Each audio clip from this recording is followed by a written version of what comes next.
Hello and welcome to the channel. As always, I'm your host, Morgan.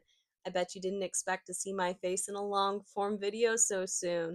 Well, I am pretty committed to sticking to the schedule I'm attempting to set for myself, and I found some inspiration this morning.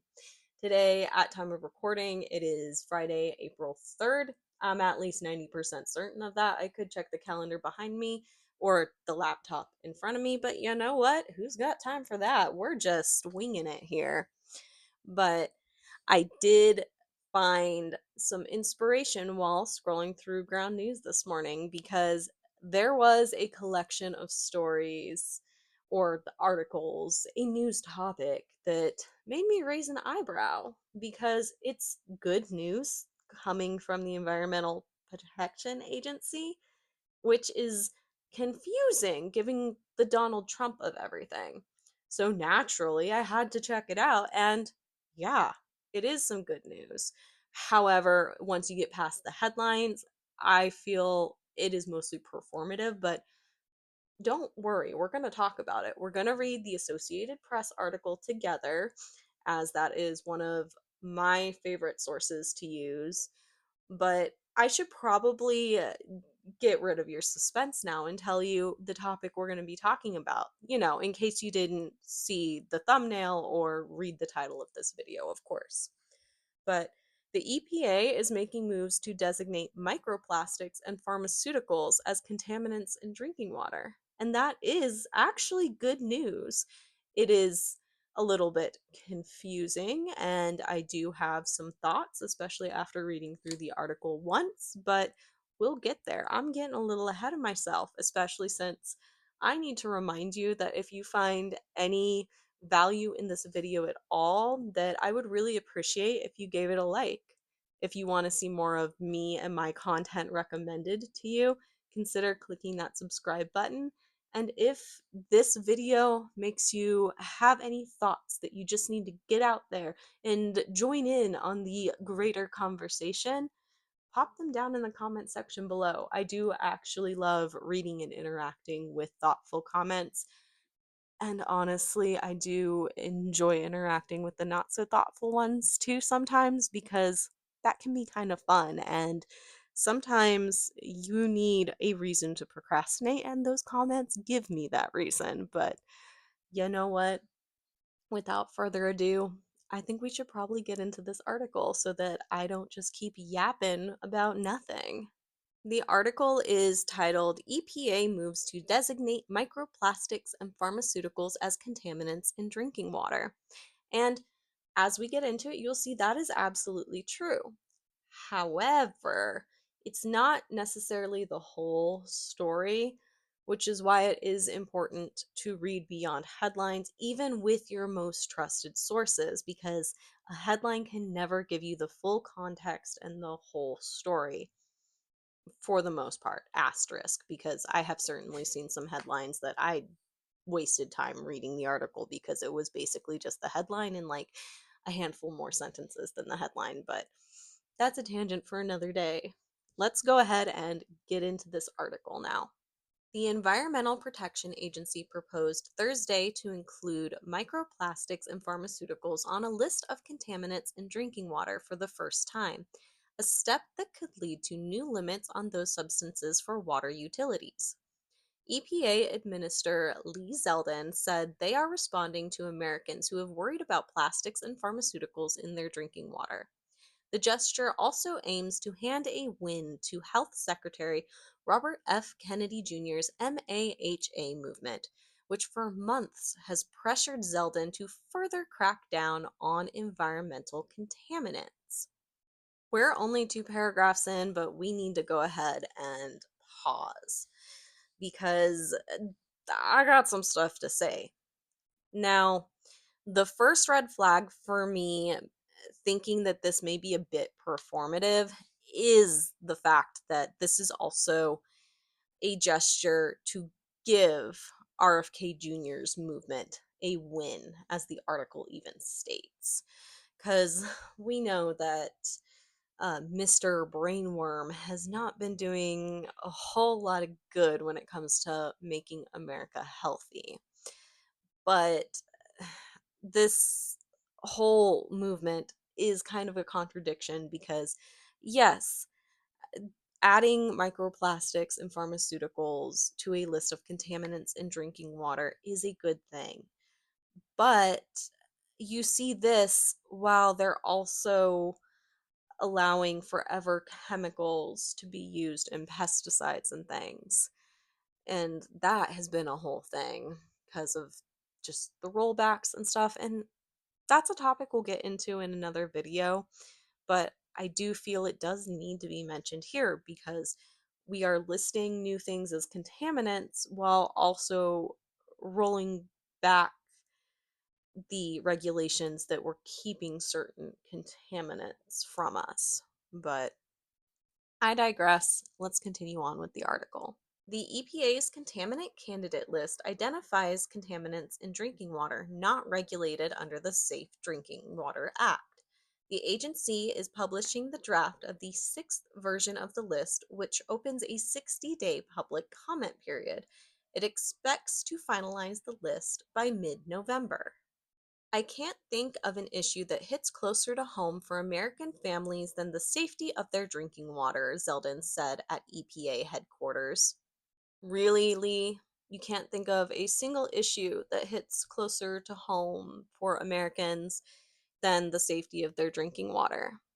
Now, I'm not saying that this is not an important issue because assuredly it is, especially when we think about places like Flint, Michigan, for example, that really their drinking water is not safe. And then if we're going to go down that rabbit hole, we'll have to talk about the history and intertwining of environmental issues and racism and all that. And that is not something we have time to really get into in this video, but I will take a moment to say that, yeah, social, racial justice, and environmental justice are topics that cannot be unlinked.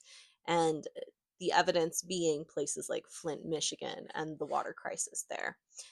But I would also like to take a moment here to say that drinking water alone is not one of our biggest issues here. I'm not trying to downplay this at all, but I feel the need to get on my soapbox because Zeldin's quote here just pissed me off. Hey, hello. Editing Morgan popping in here just to say that in this rant, I don't think I articulated my thoughts very well. What I meant to say was drinking water alone is not the biggest issue. It is part of the issues facing Americans right now because access to safe drinking water is a very, very big and serious issue, especially in areas that are ignored due to things like systematic racism and all of that. I feel like I'm not articulating myself very well here, but I'm going to leave this rant in. However, just know that I don't think I got my thoughts out super well, but drinking water is one of the major things that needs to be addressed. It just makes me mad hearing that someone at least implied that it is the biggest thing when there are things like access to affordable health care without potentially losing your home, the rising grocery prices, and rising gas prices. All of those things are also impacting average everyday families. So just know that. And yeah. Okay, back to Past Morgan with the video now. Because I would think that access to adequate, affordable health care would go hand in hand with access to safe drinking water. I'm not trying to minimize anything. I'm just trying to point that out as well because, like I said, Zeldin's quote pissed me off. But we're going to get off this soapbox and avoid another tangent, or at least partially avoid a tangent, and continue on with this article. I just had to get that out so it didn't stew. Studies have looked at the prevalence of microplastics in drinking water and in people's hearts, brains, and testicles. Doctors and scientists are still assessing what it means in terms of human health threats, but say there's a cause for concern. There is also growing worry about pharmaceutical drugs that get into the water supply because humans excrete them and conventional wastewater treatment plants fail to remove them. The EPA uses the list to prioritize research, funding, and regulatory decision making, but rarely moves pollutants off the list to set limits for how much is allowed in public drinking water. The EPA said in March that it will not develop regulations for any of the 9 pollutants from the list it most recently examined. Let's go ahead and pause again because even in just those 2 little paragraphs, there's a lot to unpack. Because it is absolutely horrifying if you go and look at any of the reporting on the microplastics that are now present in the human body because of how they are ending up in the food chain.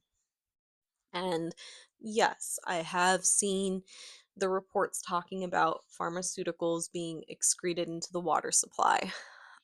I may be misremembering here, but at least tangentially, I have seen arguments made that estrogen and progesterone, specifically from birth control, is a thing that ends up in the water supply or something that I've seen claims made. I could go look that up, but I don't want to go onto Twitter right now. And frankly, I haven't looked into those claims enough to know how reputable they are, but I do have a concern here that depending on what's being put on the list, now I also haven't gone to look at and dig through the list. I may do another video actually digging into that at another time, but I do have a concern here that given the Project 2025 of it all and the fact that women's bodily autonomy is something that has been on the chopping block this entire administration. And no, I don't just mean access to abortion, I also mean access to birth control, specifically hormonal birth control. It concerns me what could possibly be said by the right wing propaganda machine, depending upon what is on the list. You know what? Let's pause and go look at it right now. Okay, I have clicked through the links to get to the, I think this is the pre publication list. It's linked in the website that is the link from the Associated Press article. One of the reasons I love the Associated Press is because they do cite their sources and link to them. So I will provide this link as well as the Associated Press article, but I'm telling you now, just from this first look, it is dense and it is going to be difficult to find the information I'm looking for. But I'm going to pause now. I'm going to look for it and then I'll be back in a second. Okay, so I have spent a couple of minutes kind of sifting through the document without diving in too deep because I don't want this to be a super deep dive. But I cannot find a actual list of pharmaceuticals. Um, I don't know if that's just because this is a draft. I don't know if that's just because I'm not looking hard enough. But I do see a few tables that are helpful listing like the chemicals and things. And I see a table listing specifically microplastics and then pharmaceuticals. But that's about it. So my concerns honestly still stand, especially since it is still vague, at least based on what I'm looking at right now. And it concerns me that access to certain pharmaceuticals could be more difficult in the future. I'm not trying to fearmonger, but this is kind of off the cuff and my thoughts as we're going through this. Also, if they're not proposing to actually do anything really with the list, what is the point of it then? That, yeah, you're acknowledging that these are issues, but what's the point? Because if you're acknowledging the issue but you have no plans to regulate anything, just it feels performative, but especially with the pharmaceutical thing, I could see how that right wing propaganda machine could potentially take and run with that if we do get an actual list of what pharmaceuticals are being included, even if it is just a blanket pharmaceuticals thing. But I feel like I'm starting to ramble, so let's continue on with the article.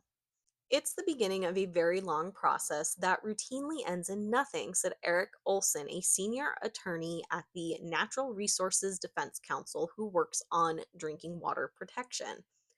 Still, some who are urging the government to do more to stop plastic pollution say the announcement is a good start.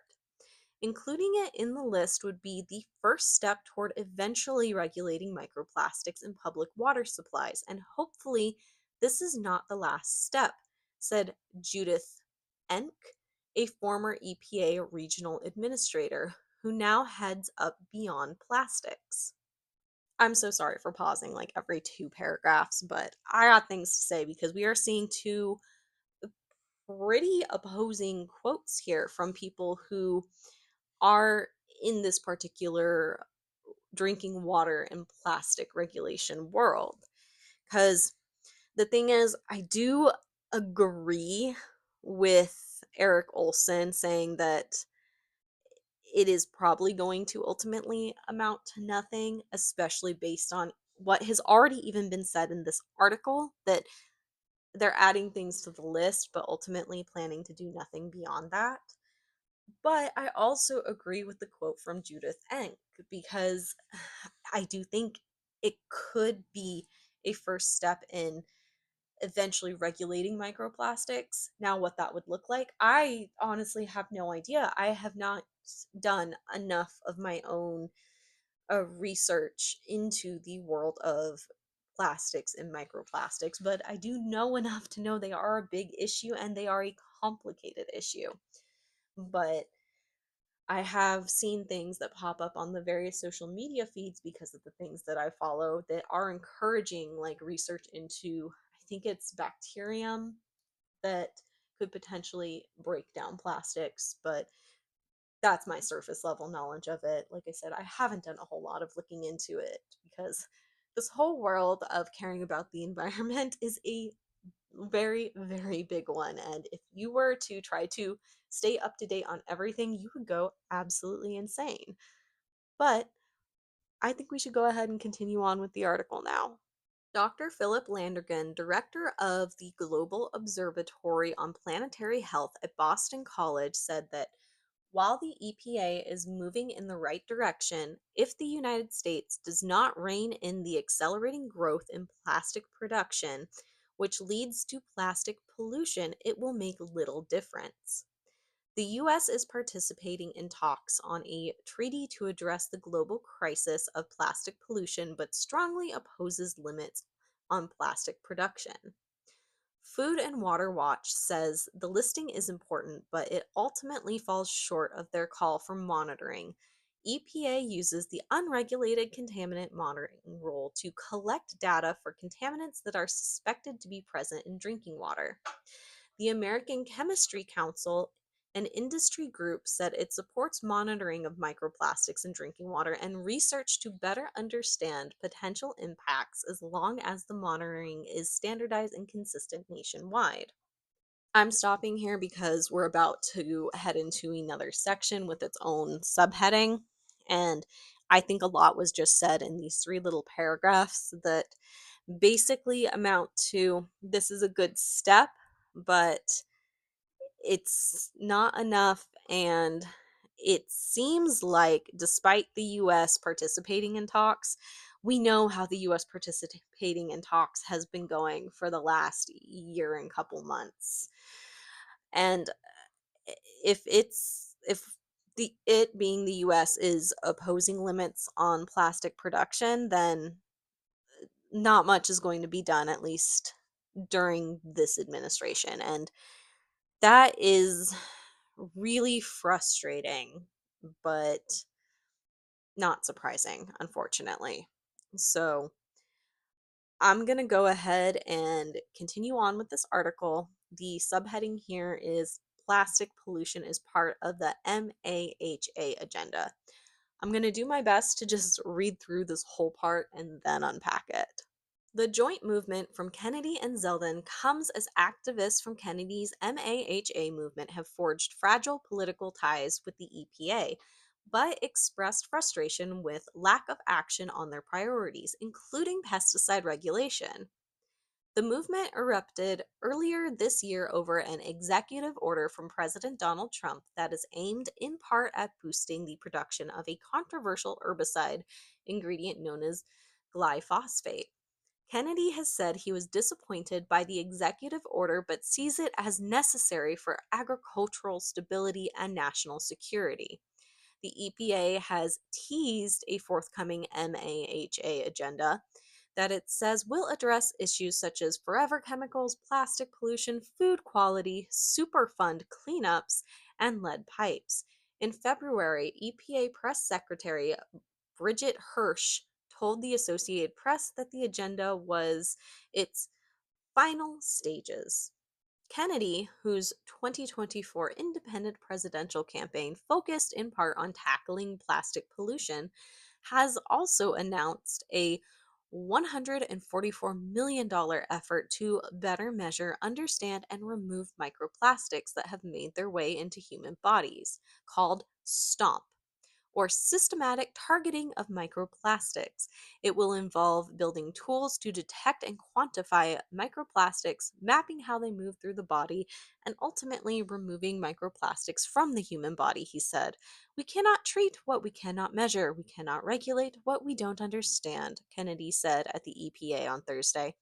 Together, we're going to define the risk, build the tools, and act on the evidence regarding microplastics. MAHA leaders, farmers, and organizations told Zeldin in a letter on Tuesday to tackle the health impacts of pesticides, plastics, and PFAS chemicals on plastics. They said the agenda must include monitoring for microplastics, establishing new limits on microplastics exposure, and placing a moratorium on permitting for new or expanding plastic production facilities. David Murphy, a former fundraiser for Kennedy's presidential campaign, now works with the MAHA movement on its priorities as the founder of United We Eat. Murphy said it's encouraging to see progress on microplastics, but criticized Zeldin for approving new pesticides during his tenure. It's one step forward, two steps back at the EPA, he said Thursday.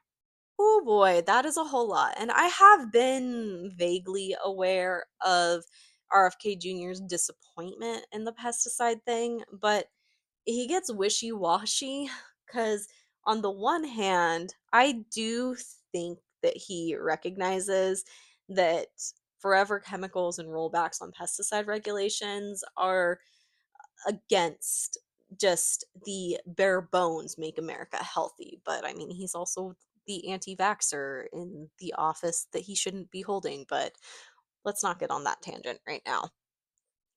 All of this being said about microplastics, I absolutely agree that we need more research on it. However, I don't know that RFK Jr. really understands what would need to go into it, especially with the whole mapping, how it makes its way through the body and stuff. I want to know how he plans to find actual humans to participate in those studies. I could get very dark and voice my assumptions here, but I don't want to get that dark because I'm actually in a pretty decent mood today. And even though this feels performative, I do think this is good news for the EPA. But all the talks about the forever chemicals and pesticides and all that, I don't think that we're going to get anything that is going to satisfy anyone that cares about the environment and human health when it comes to those things.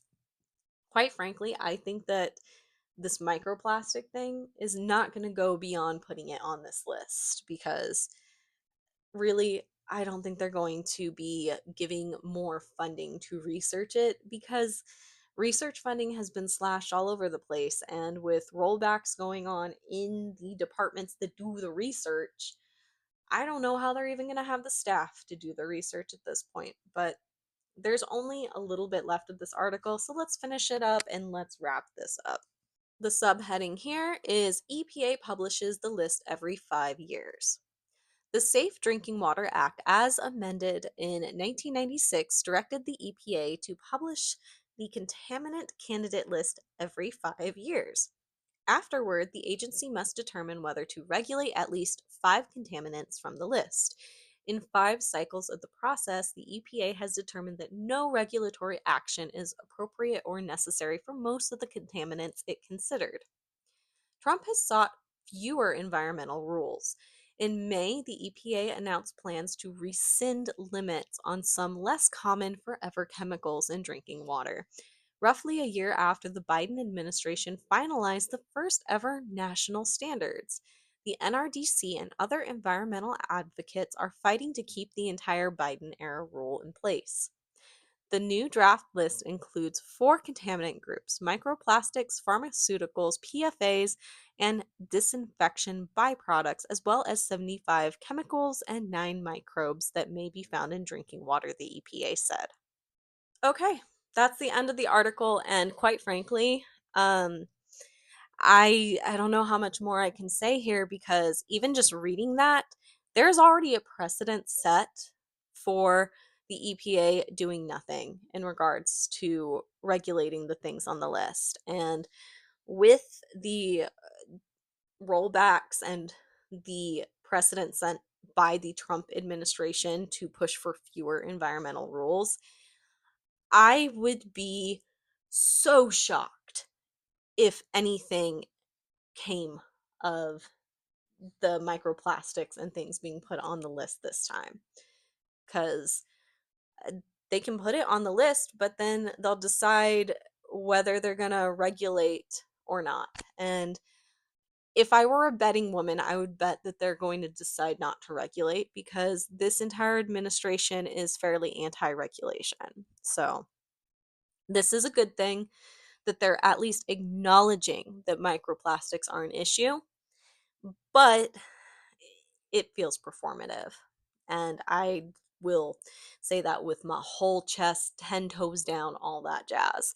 Because this is the thing that they can say, you see, we did a good while also deregulating forever chemicals and things like that that are known to be carcinogenic and cause issues for people. So, good thing. I'm not saying it's not, but ultimately, a performance piece, a thing that they can point to and say, look at the good.